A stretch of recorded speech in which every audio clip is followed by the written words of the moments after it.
चलिए दोस्तों शुरू करते हैं। आज थोड़ा तबीयत ठीक नहीं है, फिर भी दिन भर बोर हो गया सोते हुए। आज हम लोग शुरू करते हैं दोस्तों। आज मैं जो बताने जा रहा हूँ ये मोटन्स न्यूरोमा है दोस्तों। ये हमारा लैग होता है।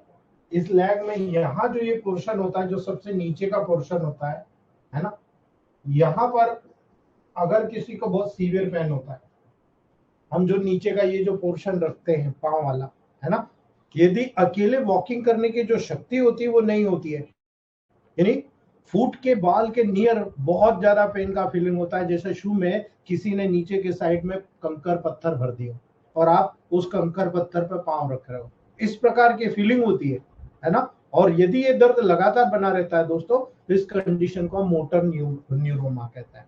मोटर न्यूरोमा याद रखना, मोर्टन्स न्यूरोमा के नाम से, मोर्टन्स न्यूरोमा के नाम से जाना जाता है कंडीशन, याद रखिएगा। बहुत ही इजीली ट्रीटेबल है दोस्तों। आप में से कई पुराने डॉक्टर्स हमारे फैमिली मेंबर हैं जो डॉक्टर छबीलाल जोशी जी को जानते हैं। डॉक्टर छबीलाल जोशी जी बांग्लादेश के, सॉरी, नेपाल के डॉक्टर हैं। नेपाल के डॉक्टर छबीलाल जोशी जी, है ना। हमारे संजय सर यूपी वाले बहुत अच्छे तरीके से जानते हैं। उनकी वाइफ को था मोटर्स न्यूरोमा और बिल्कुल कंप्लीट क्योर हो गए दोस्तों। मोटर्स न्यूरोमा कब डेवलप होता है ना, याद रखना दोस्तों, ये तब उत्पन्न होता है जब हमारे फुट के इनसाइड में, अंदर की तरफ जो टिश्यू होते हैं ना, वो मोटे हो जाते हैं, है ना। अब वो मोटे कब होते हैं? जब लगातार उन पे इरिटेशन आता है।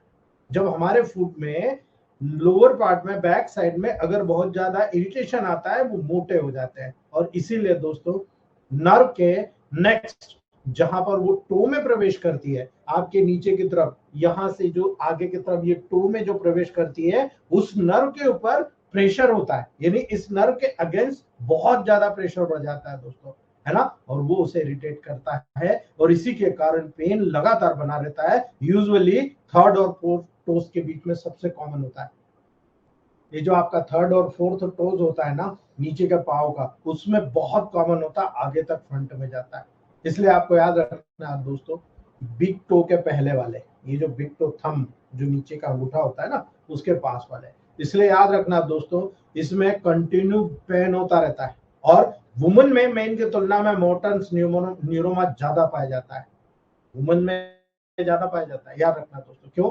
क्योंकि जब आप हाई, इस मतलब आप देखो ज्यादातर महिला क्या करती है, वहां पर हाई हील्ड शूज को पहनती है ना। और इसी कारण से इनका जो पर्टिकुलर प्रेशर होता है वो सबसे ज्यादा उनके इस बैक साइड में पड़ता है। और यही कारण है, फीट पर प्रेशर जब पुट ऑन करता, लगातार करता है, तो ये कंडीशन डेवलप होती है। और इसका बहुत आसानी से, इजीली क्यूरेबल, आसानी से क्यूर हो जाता है दोस्तों। यदि लोअर हिल के शूज को पहनना आप शुरू कर दें, या जो डॉक्टर्स चप्पल होती है सिलिकॉन की बनी होती है वो पहनना चालू कर दे, जिसमें हल्की सी गद्दी होती है, उस पर प्रेशर इफेक्ट नहीं आता है और बहुत आसानी से क्यूरेबल है। लेकिन यदि हम लगातार इरिटेट करते हैं, लगातार परेशान होते हैं और कई बार हम ट्रीटमेंट नहीं लेते हैं, तब जब हम ट्रीटमेंट लेते हैं बहुत इजीली क्यूरेबल है दोस्तों। बिकॉज मोटर न्यूरोमा प्राय तब होता है जब शूज काफी टाइट होते हैं, है ना। जब शूज काफी टाइट होते हैं या जिसके हाई हील होते हैं ना, उसके कारण शू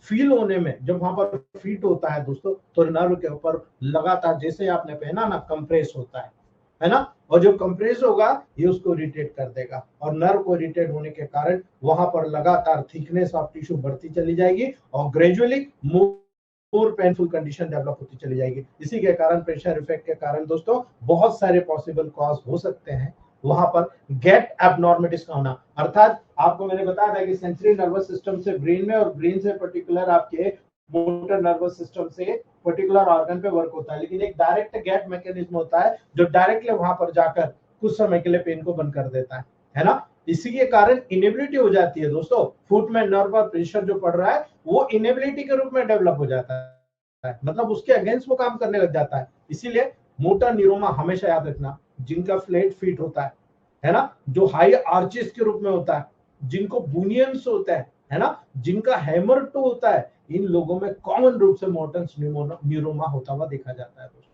है ना। इसके साथ में वो व्यक्ति जिनका रिपीटेटिव स्पोर्ट्स एक्टिविटी होती है, जैसे रनिंग करना, है ना, सबसे ज्यादा यहाँ पर हील पर प्रेशर आता है ना। याद रखना दोस्तों, रैकेट से खेलना, ठीक है, जो कि फुट के बॉल पर लगातार आप देखो ये करा फिर ये करा, है ना, तो ज्यादातर जो होता है ना बैक टो पे बहुत ज्यादा प्रेशर इंक्रीज होता है दोस्तों। और ऐसे स्पोर्ट्स जिसमें टाइट शू की रिक्वायरमेंट होती है, जैसे स्कीइंग हो गया, है ना, आप स्कीइंग कर रहे हो, बैलेट कर रहे हो, उस कंडीशन में तो मोटर न्यूरोमा होने के चांसेस बहुत ज्यादा होता है दोस्तों। और ज्यादातर जितने भी पेशेंट देखे जाते हैं महिलाओं में, सबसे कॉमन इसी वजह से होता है।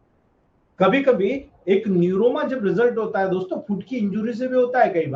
कई बार आप चल रहे हो और अचानक जो है कांच लग गया, किली लग गई, या कोई पत्थर लग गया, नुकीली चुभ गई, इंजुरी हो गई, आप देखो आगे जाकर घाव तो ठीक हो गया लेकिन आपको पेन लगातार बना हुआ है। क्या है ये? मोर्टन्स न्यूरोमा है ना।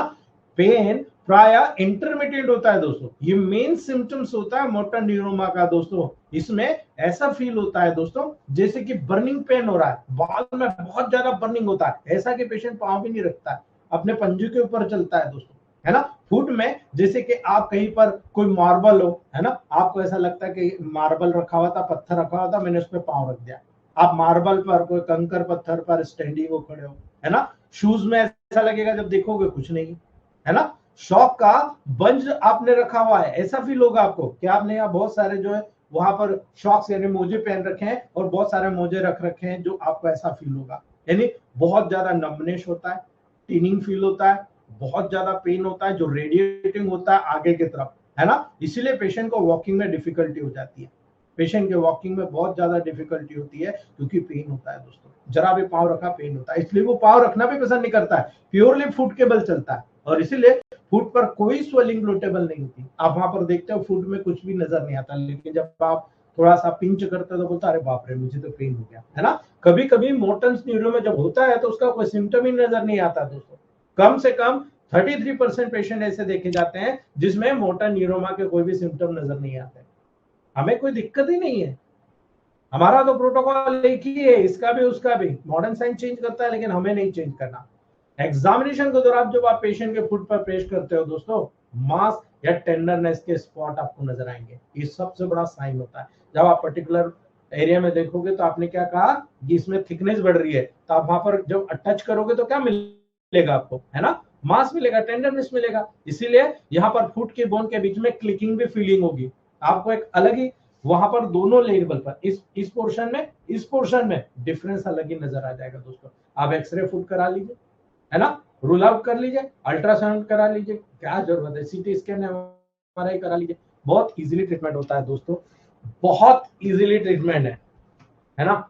और इस ट्रीटमेंट से कोई भी नहीं बचा है। जितने भी पेशेंट, अगर मैं मेरी बात करूं, मैं दूसरों की बात नहीं करता हूं, मेरे पास जितने भी पेशेंट आए मैक्सिमम पेशेंट ठीक हो गए दोस्तों। इसीलिए 2 प्रोटोकॉल बताऊंगा मैं आपको।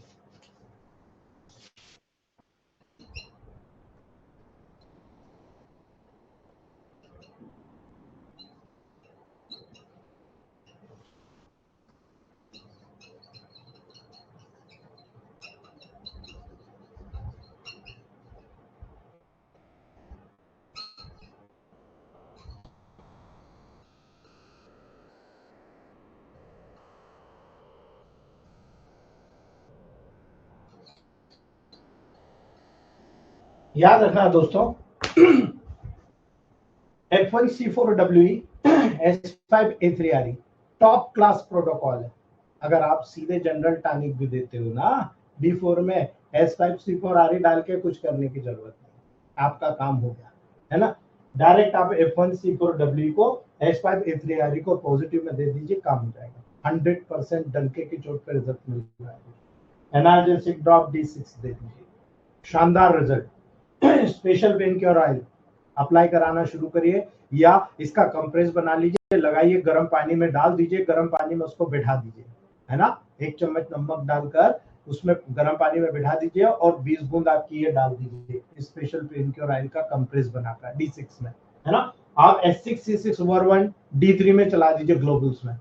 क्या शानदार रिजल्ट आ रहा है दोस्तों। विद इन 3 मंथ आपका मॉर्टन्स न्यूरोमा क्लियर हो जाता है, विद इन 3 मंथ। अभी तक 3 महीने से ज्यादा किसी को प्रोटोकॉल नहीं दी, है ना, याद रखना। एक और बहुत अच्छा मैं आपको बता रहा हूं, हमारे 4 डॉक्टर काम कर रहे थे 4 डॉक्टरों ने काम किया है। आप सभी को मैं बता रहा हूं, आज की वर्तमान परिस्थिति में केवल जो वैक्सीनेशन का साइड इफेक्ट हो रहा है, इसमें केवल विन-1 का मेडिसिन अलग से दीजिए आप। लेकिन जिन लोगों को भी जनरल टॉनिक दिया गया, वो भी D5 में दिया गया, आपको मैं बता रहा हूं। फिर हमने सोचा कि D5 में इतना अच्छा रिजल्ट, D4 हमने फिर D4 किया, और D4 के बाद में हमने D3 दिया।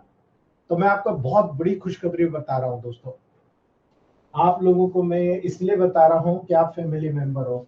GT को D3 में देने पर 83 पेशेंट्स मेरे पास आए। ये मेरा पर्सनल बता रहा हूं मैं, संतोष भैया के पास ज्यादा है, मैं उनका अलग बता रहा हूं। 83 पेशेंट ऐसे आए जिनको कोरोनरी थ्रोम्बोसिस था, यानी कोरोनरी आर्टरी ब्लॉकेजेस था। केवल हमने जनरल टॉनिक D3 में दिया है। कोलेस्ट्रॉल ट्राइग्लिसराइड जिनका बढ़ा हुआ था, हमने केवल जनरल टॉनिक D3 में दिया है। याद रखना, कोलेस्ट्रॉल बढ़ा हुआ, ट्राइग्लिसराइड बढ़ा हुआ, हमने केवल जनरल टॉनिक D3 में दिया है ना। 83 में से 79% पेशेंट 3 मंथ में कंप्लीट क्योर हो गए दोस्तों। There is nothing any blockages. इसमें 95% ब्लॉकेजेस जो थे आर्टरी के लेवल पर, कोरोनरी आर्टरी के लेवल पर 95% ब्लॉकेजेस 3 महीने के अंदर 83 में से 79% पेशेंट ठीक हो गए, यानी 79 पेशेंट 3 महीने में नील होकर बंद कर दिया गया ट्रीटमेंट। 4 पेशेंट है जिनको ज्यादा जरूरत पड़ रही है, यानी अभी कोई 50% पे आया, कोई 40% पे आया, लेकिन सेटिस्फाइड है कि हमें कोई सिम्टम्स नहीं है, वी कैन क्योर। लेकिन हम टेस्ट करा के आए, इतना कवर हो गया, बोलते बिना ऑपरेशन के ठीक हुआ। यानी ये संतोष भैया ने 2493 पेशेंट पे ट्रीट किया है, 2493, क्योंकि वो केवल हार्ट पे काम करते हैं। 2493 में से 2122 का रिकवरी है उनके पास। 2122 के पेशेंट की रिकवरी उनके पास आ चुकी है। आप सोचिए दोस्तों, केवल जनरल टॉनिक को D3 में देने पर यह काम हो गया। तो आप सोचिए, वैक्सीनेशन के लेवल पर लोग डर रहे हैं कि वैक्सीन को लगाने के बाद में हमें ब्लड क्लॉट बन रहा, फलाना हो रहा। मैं आपको चैलेंज कर रहा हूं, जनरल टॉनिक दे दीजिए, केवल जनरल टॉनिक। ये हमारे फीडबैक्स है ना, ये फीडबैक्स है, और टॉप क्लास रेमेडी के रूप में आपके सामने आ रहे हैं। बस आप लोगों से रिक्वेस्ट है, अपने आप पे कॉन्फिडेंस मत खोइए। जनरल टॉनिक को लगातार हर वो पेशेंट जो आपके पास डिमांड करता है कि हमें कोरोनरी आर्टरी ब्लॉकेजेस या पर्टिकुलर ब्लॉकेजेस डेवलप हो रहे हैं, ब्लड क्लॉट हो रहा है, डरने की जरूरत नहीं, सीधा आप जनरल टॉनिक उसको दे दीजिए। आप general tonic, natural tonic class दे दीजिए D4 में, कुछ भी करने की जरूरत नहीं है। बिफोर आप अगर सिंपल ही दे रहे हैं, 15-15 बूंद खाली पेट खाने के बाद और नाइट में स्लास दे दीजिए, कुछ भी करने की जरूरत नहीं है दोस्तों। ये फीडबैक्स केवल सिंगल जनरल टॉनिक के बता रहा हूं मैं, है ना, सिंगल जनरल टॉनिक है, और यही कारण है आपको रिजल्ट फास्ट देखने को मिलेगा दोस्तों। बहुत ही फास्ट रिजल्ट आपको यहाँ पर टेबल प्रैक्टिस में देखने को मिलेगा। ये कोई एक पेशेंट के लेवल पर नहीं हो रहा दोस्तों, हर पेशेंट के लेवल पर आपको यहाँ पर ट्रीटमेंट देखने को मिलेगा। थोड़ा सा दोस्तों लाइट बंद है और मेरा इन्वर्टर आवाज मार रहा है ना, 1-2 मिनट।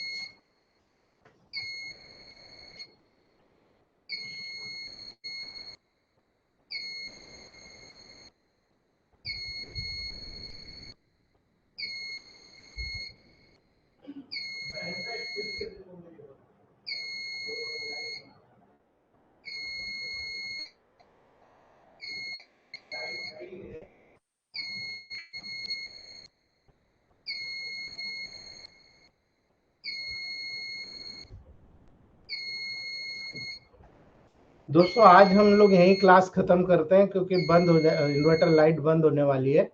कंटिन्यू लाइट की दिक्कत है, माफी चाहूंगा दोस्तों आज।